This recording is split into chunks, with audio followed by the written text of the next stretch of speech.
예수님께서 가르치시고 듣다가 저녁이 되고 15,000명, 20,000명의 사람들이 굶주리고 있습니다. 예수님께서 그들을 보시면서 목자시니까 불쌍히 여기신 거죠. 그런데 우리가 이미 봤던 것처럼 알 수 없는 말을 하십니다. 제자들에게 너희가 먹을 걸 줘라 이렇게 얘기하는 거죠. 빌립이 대답합니다. 빌립은요, 현실 파악이 빠르고 계산 능력도 엄청난 사람이었던 것 같습니다. 7절에 이렇게 됐어요. 빌립이 대답하되 각 사람으로 조금씩 받게 할지라도 200데나리온의 떡이라도 부족하리라. 빌립의 대답은 아주 현실적인 것이죠. 그리고 팩트, 객관적인 사실에 기반되어 있습니다. 최소의 필요한 것들을 계산한 겁니다. 여러분, 200데나리온의 빵이라도 부족하다라고 얘기했는데 우리가 잘 아는 것처럼 한 데나리온이 대략 하루 임금치거든요. 노동자의 하루 임금치입니다. 그러면 200데나리온이라면 대략 8개월 정도 치거든요. 그래서 NIV 성경에서는 8치의 월급, 8month wage 이렇게 돼 있거든요. 그러면 월급이 200만 원이라고 하면 1,600만 원입니다. 그 정도 돈으로도 안 됩니다. 얘기를 한 겁니다. 그런데 이 이야기를 하고 있는 동안에 안드레가 우리가 잘 아는 것처럼 한 아이를 데려왔습니다. 우리는 이 아이의 이름을 몰라요. 그냥 그 아이죠. 어린 아이입니다. 그 아이의 손에는 우리가 잘 아는 것처럼 보리떡 5개와 물고기 2마리가 있었습니다. 그것을 들고 온 아이를 이렇게 예수님께 소개하면서 여기 아이가 보리떡 5개와 물고기 2마리를 가지고 있나이다. 그러나 그것이 이 많은 사람에게 얼마나 되겠습니까? 이렇게 한 거죠. 여러분, 안드레는 빌립처럼 비관적인 것이지요.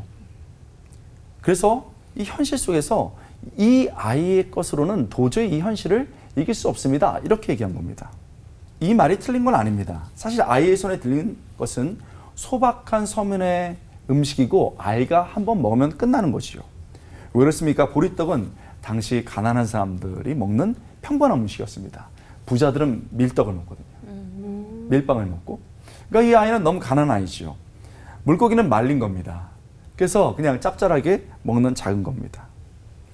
여러분, 이 아이가 이걸 가지고 쫄랑쫄랑 나온 거예요. 제자 손에 붙잡혀서. 예수님이 이름 없는 그 아이를 보십니다. 그리고 너무나도 드리고 싶었던 그 아이의 물고기와 떡을 보시는 것이죠. 여러분, 그리고 예수님께서 이것을 받으셔서 하나님께 축사, 감사의 기도를 드립니다.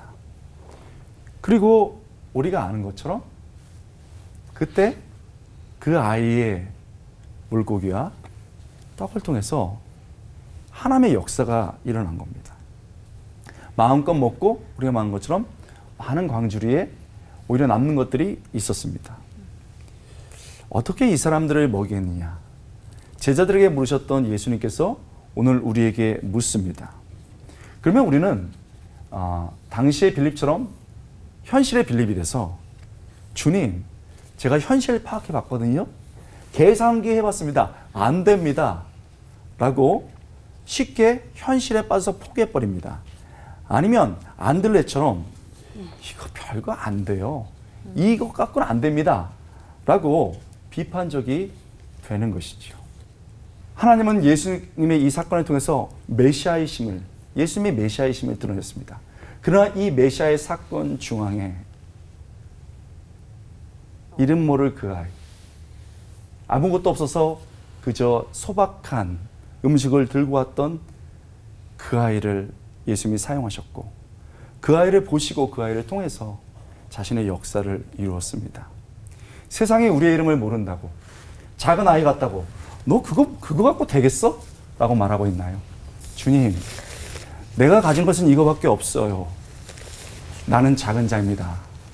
저는 이름도 나 있지 않는 사람입니다. 라고 말할 때 그 모습을 보시고 나의 작은 것이만 받으셔서 하나님 감사합니다 기도하시고 이 시대의 하나님 나라의 확장에 우리 자신과 우리의 것을 써줄 수 있기를, 그런 소망 가지고 살아나시길 주님의 이름으로 축복드립니다. 아멘. 기도하겠습니다. 하나님, 오병이어의 기적 사건의 이 아이처럼 우리의 것들을 드리게 하시고 그것들을 받으시고 역사를 일으키시는 주님 손잡고 이 세상 당당하게 살아갈 수 있도록 도와주옵소서. 감사드리고 예수님의 이름으로 간절히 기도드리옵나이다. 아멘. 네, 그런데 이상한 정황이 한 가지 더 있습니다. 먹을입이 총 2만 개예요.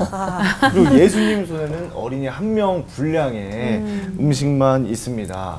그런데 그 음식을 가지고 예수님이 제일 먼저 하신 것이 감사 기도란 말입니다. 도저히 감사할 상황이 아닌데, 그리고 저라면 도와달라는 기도가 엄청 나왔을 것 같거든요, 권호 목사님. 이 질문 저 좀 도와주십시오. 감사 기도를 왜 드렸느냐? 네네. 네. 그걸 이 시간에 시원하게 말씀드리자면 모른답니다. 모르지요. 그래서 저 이렇게 주석 같은 것도 찾아보고 그러는데 뭐 여러 가지가 있어요. 먼저 서론적으로 말하면 저의 분야에서는 하나님 중심적 설교, 그리스도 중심적 설교라는 걸 많이 합니다. 그걸 보면 하나님이 하신 일과 구속사의 큰 일에 대해서만 얘기해요. 근데 이제 요즘은 여러 반성들을 하면서 하나님 구속사의 일을 하시는데 거기에 사람들을 쓰세요. 그래서 지금은 거시적인 그 하나님의 역사와 그것에 반응하는 사람들을 함께 우리가 제시해 준 것들을 되게 많이 연구하고 있습니다. 자, 아이가 떡과 이제 물고기를 가져왔습니다. 그러면 그걸 보시고 감사 기도로 하나님께 드리신 건데, 하나님 이제 구약에 예시한 대로 광야에서 먹였던 그 하나님의 그 모습이 진짜 성육신의 모습으로, 진짜 메시아의 모습으로 나타난 것들을 오게 하신 것에 대해서 감사합니다. 이런 기도일 수도 있고, 하나님 정말 능력을 행하실 분이 하나님이십니다 하고 그 능력을 주신 하나님께 감사하는 것일 수도 있고, 또 이 아이의 믿음으로 인해서 이 기적이, 하나님 나라의 이 역사가 이 어린아이 같은 믿음이라는 것도 포함될 수 있다는 거죠. 뭔지는 잘 모르죠. 그렇지만 예수님이 자신을 드러낼 때도 항상 드러내시고, 광야에 있는 사람들 볼 때 구약의 사건의 큰 사건 속에서 자신을 드러내십니다. 그런데 그 근접 문맥을 보면 그들을 불쌍히 여기사, 이런 부분들이 있어요. 굶주려 있는 사람들을 불쌍히 여기신 거거든요. 그래서 저는 이 본문을 보면서 예수님의 시각이 넓고 마음이 너무 따뜻하신 거예요. 그래서 우리는 여전히 그 감사 기도가 어떤 내용인지는 모릅니다. 그러나 이제 구약의 그 약속이 지금 이 들판에서 또 분명하게 이루어지는 것에 대한 그 때에 대한 감사, 그 일을 이루실 하나님에 대한 감사, 또 그 일의 시작이 이 아이의 믿음이라는 것. 그래서 겨자씨만한 믿음이 어떻게 천국을 보여주신지에 대한 그 감사할 수도 있다는 생각이 듭니다. 그래서 저는 우리 예수님 너무 좋고요. 아까 또 이런 넓은 마음으로 우리가 정말 밥 먹지 말고 복음 전하자 하는 것도 안 해도 되고, 그래도 밥은 먹읍시다 하는 것도 안 해도 이런 것들이 어떻게 우리가 하나님을 다양하게 이렇게 아는 마음이 아닌가 하는 생각을 하고, 맞아요. 밥도 먹고 복음 전하는 거예요. 네, 아멘.